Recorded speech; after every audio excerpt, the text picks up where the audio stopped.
ಈಗ ನೋಡಕ್ ಚೆನ್ನಾಗಿದೆ ಸರ್. ಏನ್ ಬೇಸರ ಇತ್ತಾ, ಏನಾಯ್ತು ಅಥವಾ ನಾನು ಹೇಳ್ಬಿಡ್ತೀನಿ ಅವ್ರಿಗೆ ಮೊದಲ. ನಾನು ಬೇರೆ ದೇಶಕ್ಕೆ ಹೋಗಿದ್ದೆ, ಕಾನ್ಫರೆನ್ಸ್ಗೆ ಕರೆದ್ರು. ನನಗೆ 3ನೇ ತಾರೀಕು ಬಂದು ರಾತ್ರಿನೇ ಹೋಗ್ಬಿಟ್ಟೆ. ನನಗೇನು ಗೊತ್ತಿಲ್ಲ. ಇವರು ಅದನ್ನು ಮಹೇಶ್ ಕರ್ಜಿ ಅವ್ರು ಬಂದ ನಮ್ಮದು ಹೇಳಿದ್ದೀನಿ, ಗೊತ್ತಿರಲಿಲ್ಲ ನನಗೆ.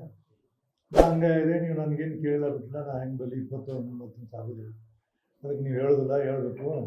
2-3 ಸರಿ ಹಿಂಗಾಗಿದ್ದು ನನಗೆ ಯಾಕೋ ಬೇಸರ ಇರಬೇಕು ಅಂತ. ಅವ್ರು ಇಮಿಡಿಯೇಟ್ಲಿ ನಾನು ಫೋನ್ ಮಾಡಿದ್ದಾರೆ, ನಾನು ಪತ್ರ ಕಳಿಸಿನಿ, ಬೇಜಾರು ಮಾಡ್ಕೋಬೇಡ್ರಿ, ಹಂಗಾಗಿ ನಾನು ಫೀಲಿಂಗ್ಸ್ ಹೇಳಿಲ್ಲ ಅಂತ ಏನು.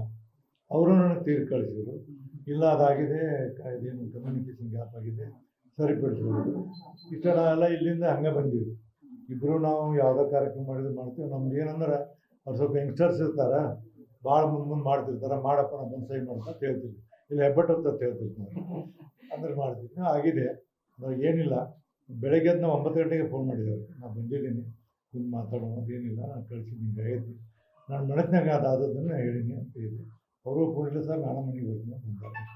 ನಮ್ಮಲ್ಲಿ ಏನಿಲ್ಲ, ಕಮ್ಯುನಿಕೇಷನ್ ಗ್ಯಾಪ್ ಬಿಟ್ಟು ಮತ್ತೇನಿಲ್ಲ, ಅವನ್ನೆಲ್ಲ ರೆಕ್ಟಿಫೈ.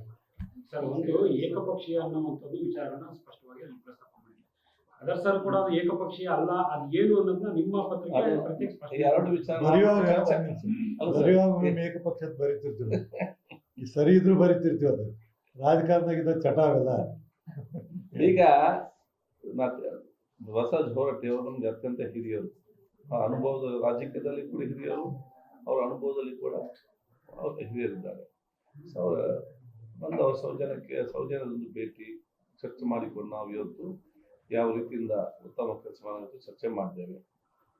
ಒಂದು ಒಟ್ಟೊಟ್ಟಿಗೆ ಕೆಲಸ ಮಾಡೋ ಸಂದರ್ಭದಲ್ಲಿ ಕೆಲವು ವಿಚಾರಗಳು ಇರ್ತದೆ, ಅದರ ಪರಸ್ಪರ ಹಂಚಿಕೊಂಡಿದ್ದೇವೆ, ನಾವು ಚರ್ಚೆ ಮಾಡಿಕೊಂಡಿದ್ದೇವೆ. ಇದರಲ್ಲಿ ಅಂಥದ್ದು ನಾವು ಹಿಂದೆ ಕೂಡ ಒಗ್ಗಟ್ಟಾಗಿ ನಾವು ಕೆಲಸ ಮಾಡಿದ್ದೇವೆ, ಈಗಲೂ ಕೂಡ ಒಗ್ಗಟ್ಟಾಗಿ ಕೆಲಸ ಮಾಡ್ತೀವಿ, ಇನ್ನು ಮುಂದೆ ಕೂಡ ಒಗ್ಗಟ್ಟಾಗಿ ಕೆಲಸ ಮಾಡೋಣ. ನಮ್ಗಿಬ್ಬರಿಗೂ ಕೂಡ ಏನಿದೆ, ಇಡೀ ನಮ್ಮ ವಿಧಾನಮಂಡಲದ, ಇಡೀ ನಮ್ಮ ಲೆಜಿಸ್ಲೇಚರ್ನ, ನಮ್ಮ ರಾಜ್ಯದ ಜನತೆ ಗೌರವ ಹೆಚ್ಚಾಗಲು ಏನೇನು ಕೆಲಸ ಮಾಡ್ಬೇಕು ನಾವೆಲ್ಲ ಜೊತೆಗೆ ನಾವು ಮಾಡ್ತೇವೆ. ನಿಮ್ಮೆಲ್ಲ ಸಹಕಾರ ಇರಲಿ ಸರ್. ಸಚಿವಾಲಯಗಳು ಅಂದ್ರೆ ವಿಧಾನ ಪರಿಷತ್ ಮತ್ತು ವಿಧಾನಸಭೆಯ ಸಚಿವಾಲಯಗಳು ಹೇಗೆ ಕೆಲಸ ಮಾಡುತ್ತೆ ಅಂತಕ್ಕಂಥ ದೊಡ್ಡ ಅನುಭವ ತಮಗಿದೆ. ಹೀಗಿರುವಾಗ ಯಾಕೆ ಕಮ್ಯುನಿಕೇಶನ್ ಗ್ಯಾಪ್ ಆಯ್ತು ಸರ್, ಮತ್ತು ನೀವು ಪತ್ರ ಬರೆಯುವ ಸನ್ನಿವೇಶ ಯಾಕೆ ಕ್ರಿಯೇಟ್ ಆಯ್ತು ಅಂತ? ಅಂದ್ರೆ ನಾನು ಜಾರ್ಜಿಯಾದಾಗಿದ್ದೆ, ಜಾರ್ಜಿಯಾಗಿದ್ದ ಪತ್ರ ಅಂದ್ರೇನು, ನಾನು ಮೊಬೈಲ್ದಾಗ ಬರೆದು ಕಳಿಸಿದ್ದೆ. ಮೊಬೈಲ್ದಾಗ ಕಳಿಸಿ ನಮ್ಮ PS ನೀವು ಅದನ್ನು ಮಾಡಿ ಕಳಿಸಿ ಕಳಿಸಿದ್ವಿ. ಅದೇನಾಯ್ತು, ಒಮ್ಮಿಂದೊಮ್ಮಿಗೆ ಇದು ಹಿಂಗೆ ಅದು ಬಂತು. ಅದು ನಾನೇನೋ ಒಂದು ಕಾರ್ಯಕ್ರಮಕ್ಕೆ ಇತ್ತು ನಮ್ಮ ಮನೆಯಲ್ಲಿ, ಇದು ಹೆಂಗೆ 29 ದಿವಸ ಹೋಗೋದು ಹಿಂಗೆ ಅಂತ ತಿಳ್ಕೊಂಡು ಹೇಳಿ 4 ಲೈನ್ ನಾನು ಮೊಬೈಲಾಗ ಟೈಪ್ ಮಾಡಿ ಕಳಿಸ್ಕೊಟ್ಟೆ ಕೂಡ ಅದು ಬಂತು. ನನಗೆ ಇದ್ರದ್ದು ಅಷ್ಟೇ, ಏಕೆ ನನಗೇನು ಗೊತ್ತೇ ಇಲ್ಲ. ಇದು ಅವ್ರು ಕಮ್ಯುನಿಕೇಷನ್ ಮಾಡಿ ಅಂತ ಅವ್ರು ಹೇಳಿದ್ರು, ನಾನು ಇರಲಿಲ್ಲ. ನಮ್ಮ ಸೆಕ್ರೆಟ್ರಿ ಅವ್ರ ಸೆಕ್ರೆಟ್ರಿ ಕುಂದು ಮಾತಾಡಿ ನಮ್ಗೆ ತಿಳಿಸ್ಬೇಕು. ಅವರು ಏನಂದ್ರೆ ಕಷ್ಟ. ಈ ಸರ್ಕಾರಿ ನೌಕರು ಗೊತ್ತದಲ್ಲ ನಿಮ್ಗೆ ಹೆಂಗಂತ, ಸರ್ಕಾರಿ ನೌಕರು ಒಂದು ಕತೆ ಹೇಳಿ ನಿಮ್ಗೆ ಅದಲ್ಲ, ಆಮೇಲೆ ಹೇಳ್ತೀನಿ. ಹಂಗಾಗಿದೆ ಈಗ ಬೇಡ, ಈಗ ನಮ್ಮ ಇದೆ ನಾಡಿದ್ದು ಅಲ್ಲ, ಇದಕ್ಕೆ ಒಂದು ಸೆಕೆಂಡ್ ಹೇಳ್ತೀನಿ. ಒಬ್ಬರು ಒಂದು ಹಳ್ಳಿಯಲ್ಲಿ ಎಲ್ಲರೂ ನಿಮ್ಮಂಥವ್ರು ನಮ್ಮ ಮದುವೆ ಗುಡಿ ಕಟ್ಟಿದಂತ, ಗುಡಿ ಕಟ್ಟಿ ಭಾಳ ಭಕ್ತಿಯಿಂದ ಇರ್ತಿದಂತ. ಅಲ್ಲಿ SP ಅಂತ DC ಅಂತ ಬರ್ತಿದ್ರಂಥವ್ರು. ಈ ಹೊಸ ಹುಡುಗರು ಪಾದರಕ್ಷಣೆ ಬಿಟ್ಟು ಹೋಗಂತೇಳಿ ಬೋರ್ಡ್ ಇರ್ತಂತ, ಬಿಡ್ತಿದ್ರು ಬಿಡಂಗಿಲ್ಲ, ಹಾಕೊಂತ ಬರ್ತಿದ್ರು, ಹಿಂಗೆ ಮಾಡ್ತಿದ್ರು. ಕಡೆಗೆ ಒಬ್ಬ ವಾಚ್ಮನ್ ನೇಮಿಸಿರತ್ತೆ, ವಾಚ್ಮನ್ನು ಕೇಳಿದಂತ. ಕಡೆಗೆ SP ಅಂತ DC ಅಂತ ಬರೀ SP ಕಡೆ DC ಕಡೆ ಹೋದ್ರಂತ. ಚಲೋ ಇವನು ಕೊಡ್ರಿ ಅಂತ ಪೊಲೀಸ್ನ ಕೊಟ್ಟಂತ. ಪೊಲೀಸ್ ಬಂದ ಒಂದು ಬೋರ್ಡ್ ಹಾಕಿದ್ರು, ಪಾದರಕ್ಷಣೆ ಬಿಟ್ಟು ಹೋಗಿ ಬಡಿಯವ ಬೋರ್ಡ್ ತೋರ್ಸ ಸುಮ್ಮ ಕೂತ್ಬಿಡ. ಅವ್ರು ಹೋಗೋರು ಬರೋರು. ಕಡೆಗೆ ಸಿಟ್ಟು ಬಂತು ಹೋಗಿ. ಹೋದ ನಂತರ ಮತ್ತೊಮ್ಮೆ ಹೋದ್ರು. ಅವಾಗ ಒಬ್ಬ ಯಾವ ಮಿನಿಸ್ಟ್ರ್ ಬಂದರೂ ಅವ್ನ ಶರ್ಟ್ ಹಿಡಿದು ಕಳಿಸ್ಬೇಕು, ಚಪ್ಪಲಿಗಳನ್ನು ಬಿಟ್ಟು ಹೋಗ್ಬೇಕಂತ ಹೇಳಿ ಚಲೋ ಕಳಿಸಿದ್ರು. ಅವರು ಕುಂತ ನಂತರ ಯಾವ ಬಂದರೂ ಬಿಡಲಿಲ್ಲ, ಭಾಳ ಚಲೋ. ಅಥವಾ ದೊಡ್ಡದ ಸನ್ಮಾನ ಮಾಡಿ ಎಲ್ಲ ಮಾಡಿದ್ರು. ನೆಕ್ಸ್ಟ್ ಡೇ ಬೆಳಿಗ್ಗೆ 6:30 ಗಂಟೆಗೆ ಒಬ್ಬ ಮನುಷ್ಯ ಲುಂಗಿ ಸುತ್ತಕೊಂಡು ಮಡಿ ಹಾಕ್ಕೊಂಡು ಬಂದಂತ ಗುಡಿಯಾಗ ಹೊಂಟಾಗ ಬೆಳಗ್ಗೆ ಬಂದು ಕೂರಿಸಿದ. ಏನಪ್ಪ ನಾನು ಮಡಿಲೇ ಬಂದೀನಿ ದೇವ್ರಿಗೆ ಹೋಗ್ತಾರ.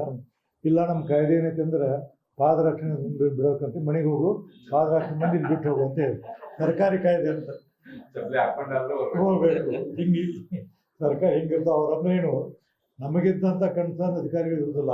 ಈಗ ಎಲ್ಲರೂ ಬೇಕಾದ ಅಧಿಕಾರಿ ನೋಡಿ, ನಾನು ಇಷ್ಟು ವರ್ಷ ಆಯ್ತು. ಅವಾಗ ರವೀಂದ್ರ ಅಂತ ಚೀಫ್ ಸೆಕ್ರೆಟರಿ ಡೆಪ್ಟಿ ಸೆಕ್ರೆಟರಿ ಇದ್ದರು. ಅವಾಗ ಅಧಿಕಾರಿಗಳು ಒಂದು ಏನಾದರೂ ಒಂದು ಡ್ರಾಫ್ಟ್ ಮಾಡಿದ್ರು, ಆ ಡ್ರಾಫ್ಟ್ ಯಾರ್ಯಾರು ಅದನ್ನು ನಿಲ್ಲಿಸ್ತಿದ್ದಿಲ್ಲ. ಈಗೇನಿಲ್ಲ, ಅವ್ರು ಡ್ರಾಫ್ಟ್ ಮಾಡಿ ತಿರ್ತೀನಿ ಮಾತು ನಾವು ತಿದ್ದಬೇಕು. ಇಂಥ ಕಾಲ ಇದೆ. ಅದಕ್ಕೆ ಅದು ಸರಿಯಾದ ರೀತಿಯಿಂದ ಸೆಕ್ರೆಟರಿಗಳು ಅವಾಗೇನು ಕೂಡಿತ್ತು. ಅವಾಗ ನಾ ಬಂದಾಗ ಎರಡು ಕೂಡ ಇದ್ದರು. ವಿಧಾನ ಪರಿಷತ್ ಬೇರೆ ಆಗಿರಲಿಲ್ಲ, ಕೂಡಿದ್ದವಾಗ ನಡೀತಿತ್ತು. ಸುಬ್ಬಾರಾವ್ ಒಂದು ಸೆಕ್ರೆಟರಿ, ಸಿಂಗ್ರಿಗೌಡ ಸೆಕ್ರೆಟರಿ ಇದ್ದರು, ತುಳಸಿ ಬರ್ತಿದ್ರು. ಅವರು ಕಮಿಟ್ಮೆಂಟ್. ಈಗ ಯಾರಿಗೂ ಕಮಿಟ್ಮೆಂಟ್ ಅನ್ನೋದು ನಿಮ್ಗೆ ಗೊತ್ತೈತೆ ಇಲ್ಲ. ಹೀಗಾಗಿ ಅದು ಮಿಸ್ಟೇಕ್ ಸಣ್ಣ ಸಣ್ಣ ಆಗ್ತಿರ್ತಾವೆ. ಅದು ಏನೋ ಅಲ್ಲಿ ಇದ್ದು ನಾವು ನಮಗೆ ಅಂತೇಳಿ ಹಂಗೆ ಹೊಡೆದ್ಬಿಟ್ಟು ಸರ್, ನಿಮ್ಮಿಬ್ಬರ ನಡುವೆ ಕಂದಕ ಸೃಷ್ಟಿ ಆಗೋದಕ್ಕೆ ಅಧಿಕಾರಿಗಳ ಅಚಾತುರ್ಯ ಅಂತ ನೀವು ಹೇಳ್ತಾರೆ. ಅಲ್ಲ, ಅಧಿಕಾರಿಗಳು ಒಂದೊಂದ್ಸರಿ ಮತ್ತೆ ಇದನ್ನ ಮಾಡ್ತಾರೆ. ಅವರು ಏನಂದ್ರೆ ನಿಷ್ಕಾಳಜಿ ಮಾಡ್ತಾರೆ. ಎಲ್ಲರೂ ಸರಿ ಇದೆ. ಮತ್ತೆ ಚರ್ಚೆ 4 ಗಂಟೆ ನಿಮ್ಮಲ್ಲಿ ಒಂದು ನಾವು ಇಬ್ಬರು ಕರೆದಿದ್ದೇವೆ, ಎಲ್ಲಿ ಚರ್ಚೆ ಮಾಡೋದು ಸರ್? ಸರ್, ಎಲ್ಲ ಸರಿ ಇದ್ದಿದ್ರೆ ಪತ್ರ ಇಲ್ಲಿ ಬರ್ತಿದ್ರು ಸರ್. ಇಲ್ಲ, ಆಗಾಗ ನಾವು ಪ್ರೀತಿ ಎಲ್ಲರೂ ಬರಿತಾ ಇದ್ದೇವೆ ಇದರಲ್ಲಿ. ಇದರಲ್ಲಿ ಏನೋ ಒಂದ್ಸರಿ ತಪ್ಪಿಸ್ಕೊಂಡಾಗ ಲವ್ ಲೆಟರ್ ಸ್ಟ್ರಾಂಗ್ ಆಗ್ತಾಗುತ್ತೆ. ಈಗೆಲ್ಲ ಸುಖ ಅಂತ ಸರ್. ಅದು ಏನು ಸಮಸ್ಯೆ ಇಲ್ಲ, ಅದಕ್ಕೆಂದು ವಿಷಯ ನಾ ಹೇಳ್ತಾರಲ್ಲ, ನಿಮ್ಗೆ ಪ್ರಮಾಣ ಮಾಡಿ ಏನಂತದಿಲ್ಲ. ಆ ಮೊಮೆಂಟ್ದಾಗ ಏನಾಗತ್ತಿ, 29 ಡೇಸ್ ಟೂರ್ ಅದು ನಮ್ಮ ಊರೆಲ್ಲ ಆಫೀಸರ್ ಫೋನ್ ಮಾಡಿದ್ರೆ, ಮನೆಯಲ್ಲಿ ಒಂದು ಕಾರ್ಯಕ್ರಮ ಹೆಂಗಪ್ಪ ಏನಿದು ಏನು ಗೊತ್ತಾಗಲ್ಲ ಅಂತೇಳಿ ಏನು ಕುಂತಿದ್ವಿ ಅಲ್ಲೇ ಇದ್ರಾಗ ಟೈಪ್ ಮಾಡಿದ್ರು, ಕಳಿಸಿದ್ದೆ. ಫೋನ್ ಮಾಡಿದ್ರು, ಮತ್ತು ನೋಡಿ ಹಿಂಗಾಗೈತೆ ಅಂದು. ಇಲ್ಲ ಸರ್, ಅದನ್ನು ಸರಿಪಡಿಸ್ಕೊಂಡು ಅದೇನಿಲ್ಲ, ನೀವು ಅಡ್ಜಸ್ಟ್ ಮಾಡ್ಕೊಂಡು ನಿಮ್ಗೆ ಹೆಂಗೆ ಅನುಕೂಲ ಆಗುತ್ತೆ ಹೇಳಿ ಆ ಥರ ಮಾಡಿ ಅಂತ ಹೇಳಿತ್ತು. ನೀವು ಟೈಪ್ ಮಾಡಿ ನಿದ್ದೆ ಮಾಡಿ ಸರ್, ನಿಮ್ದೇನೆ ಮಾಡಲಿದ್ದೆ. ಯಾರೋ ಒಂದು ಪ್ರಕರಣದ ಬಗ್ಗೆ ಲಿಟರಲ್ ಉಲ್ಲೇಖ ಮಾಡಿದ್ರಿ. ಈ ಯೋಜನೆಗಳಾಗೋಕೆ ಸಂಬಂಧಪಟ್ಟಾಗ ರೂಪುರೇಷೆಗಳನ್ನು ಸಿದ್ಧಪಡಿಸುವಾಗ ನಮ್ಮ ಸಲಹೆಗಳನ್ನೇ ಪಡೆದ ಇದು ಉದ್ದೇಶಪೂರ್ವಕವಾಗಿ ಆಗಿದೆಯಾ? ಉದ್ದೇಶಪೂರ್ವಕ ಆಗಿಲ್ಲ. ಅದು ಏನಂದ್ರೆ ಅವ್ರಿಗೆ ಸ್ವಲ್ಪ ಎಲ್ಲ ಯಂಗ್ಸ್ಟರ್, ಅವ್ರಿಗೆಲ್ಲ ನಾಲೆಜ್, ನಾವೆಲ್ಲ ತಲೆ ಕೆಡಿಸ್ಕೊಳ್ಳೋದು ಮಾಡಿದ್ರು. ಒಮ್ಮೊಮ್ಮೆ ಏನಾಗ್ತದೋ ಹಂಗೆ. ಈಗ ಗವರ್ನರ್ ಕಡೆ ಹೋಗೋಣ ಅಂತ ಹೇಳ್ತಾರೆ. ಅವರೆಲ್ಲ ಗವರ್ನರ್ ಯಾವ್ದಕ್ಕೆ ಗವರ್ನರ್ ಕಡೆ ಹೋಗಿ ಸರ್ ಹಿಂಗೆ ಹೇಳ್ತಾರೆ, ನಡಿ ಅಂತೀವಿ. ಗವರ್ನರ್ ಹೋಗಿ ಬರ್ತೀವಿ. ಲೆಟ್ರ್ ಕಳಿಸ್ತಿರ್ತಾರೆ, ಇವರು ಸಹಿ ಮಾಡಿ ಕಳಿಸ್ತಾರೆ, ನಾನು ಸಹಿ ಮಾಡಿ ಕಳಿಸ್ತೀನಿ. ಏನು ಅಂತ ನಾವು ನಂಬಿಕೆ ಅನ್ನೋದು ಇರ್ತದಲ್ಲ, ಈಗ ಕಳಿಸಿರ್ತೀವಿ ಒಂಥರ ಸ್ವಲ್ಪ. ಅದು ಈ ಬುಕ್ ಮೇಳ ಆದದ್ದು ಅವು ಅದಾಗ ಏನಂತಂದ್ರೆ ಸ್ವಲ್ಪ ಹೆಚ್ಚು ಕಡಿಮೆ ಇದಾಯ್ತದೆ. ನಾವು ಟೂರ್ ಮೇಲೆ ಇರ್ತೀವಿ, ಅವ್ರು ಇರ್ತಾರೆ, ಹಿಂಗಾಗಿತ್ತು. ಬಗ್ಗೆ ಏನಿಲ್ಲ, ಭಾಳ ಕೆತ್ತಬೇಡ್ರಿ, ಮುಂದೆ ಹೇಳ್ತೀನಿ. Thank you. Thank you. Latest ಹಾಗೂ ಇಂಟ್ರೆಸ್ಟಿಂಗ್ ಸುದ್ದಿಗಳಿಗಾಗಿ ಬಾಸ್ ಟಿವಿ ಕನ್ನಡ ಚಾನೆಲ್ನ ಸಬ್ಸ್ಕ್ರೈಬ್ ಮಾಡಿ. ಹಾಗೆಯೇ ಬೆಲ್ ಐಕಾನ್ ಪ್ರೆಸ್ ಮಾಡಿ. ಇದರ ಜೊತೆಗೆ ಫೇಸ್ಬುಕ್, ಇನ್ಸ್ಟಾಗ್ರಾಮ್, ಎಕ್ಸ್ನಲ್ಲೂ ಮಿಸ್ ಮಾಡದೆ ಫಾಲೋ ಮಾಡಿ.